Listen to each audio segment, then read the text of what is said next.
போதகர் அப்படி இல்லைங்க, ஒரு ஸ்டெப் எடுத்து வைக்கும் போது ஒவ்வொரு அற்புதம் செய்து கொண்டு வருகிறார்.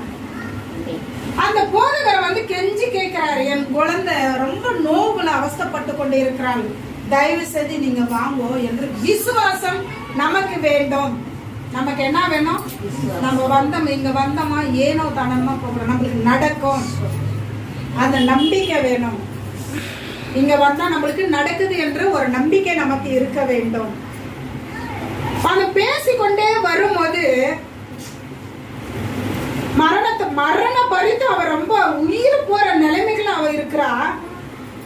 அவர் அவளோடு கூட போனார். அவர் திடீர்னு என்ன பண்ற, ஒரு குமாரத்தை அந்த இடத்துல இந்த வழி போற வழியில என் குமாரத்தி மரணம் அவஸ்தையால் படுகிறாள் என்று சொல்லி அழுது புலம்பி ஒரு வேதனையா சொல்லுகிறார். அவரோடு கூட போறார். அவர் நடந்து போயிட ஜனங்கள் எல்லாம் நெருக்கமா இருக்கு. விஜய் ரீசனா பாத்துருக்கீங்களா? ஜனங்க அவன் பார்த்தாலே எவ்வளவு ஜனங்க ஏறி, அப்ப ஆண்டவர் பார்த்தா சும்மா அற்புதம் செய்யறது. கோயில் இருக்கும் போது ஜன கூட்டத்தில் அநேக ஜனங்க வந்து இருக்கிறாங்க. அங்க ஒரு ஸ்திரீயாகப்பட்டவள் 12 வருஷமா வேதனைப்பட்டு கொண்டு இருக்கிறாள். ஒரு தேவாலயத்தில் சபையக்காரு கூட்டின்னு போறாங்க. அந்த வழியிலே ஒரு அம்மா வந்து 12 வருஷம் சொத்து நகை, அப்பா அம்மா இழந்து யாருமே இல்லை, அனாதையா இருக்கிறாங்க. அவங்கள பாக்குறாங்க. அவளால ஹாஸ்பிட்டல்ல இருந்த பணத்தை எல்லாம் கொட்டிட்டா, நகை நட்டெல்லாம் நிலம் பழம் என்னென்ன சொத்து சொகதை எல்லாத்தையும் வித்துட்டா.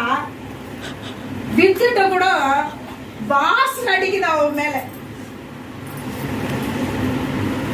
ப்ளீடிங், கொடிய வேதனைங்க அது. நம்மளால ஒரு 5 நாள் தாண்டி முடியாது. ஆனா இவ வருஷ கணக்கு, எவ்வளவு வருஷம்? 12 வருஷம். எவ்வளவு வேதனை, எவ்வளவு கஷ்டம். மனுஷங்க யாருன்னா ஒரு 2 நாள், வருஷத்துக்கு ஒரு டைம் குளிக்கிறியாமா? வருஷத்துக்கு ஒரு டைம் குளிச்சுட்டு குளிக்காத வந்தா எப்படி வாசனை அடிக்குமோ, அவன் மேல நாட்டம் வருது. அவளை பார்க்க கூட ஜனங்க போக மாட்டேங்கிறாங்க. இந்த வீட்டுல வந்து கூட இந்த ஓரத்துல கூட வந்து அவ எப்படி கேட்க மாட்டேங்கிறாங்க. இயேசு வருகிறார் என்று அவள் காதில் கேட்கப்பட்டு உடனே வராங்க. எந்திரிச்சு வருகிறாள். ஓடி வந்து ஜனங்க நெருக்கடி நிக்கிறது கூட இடம் இல்லை.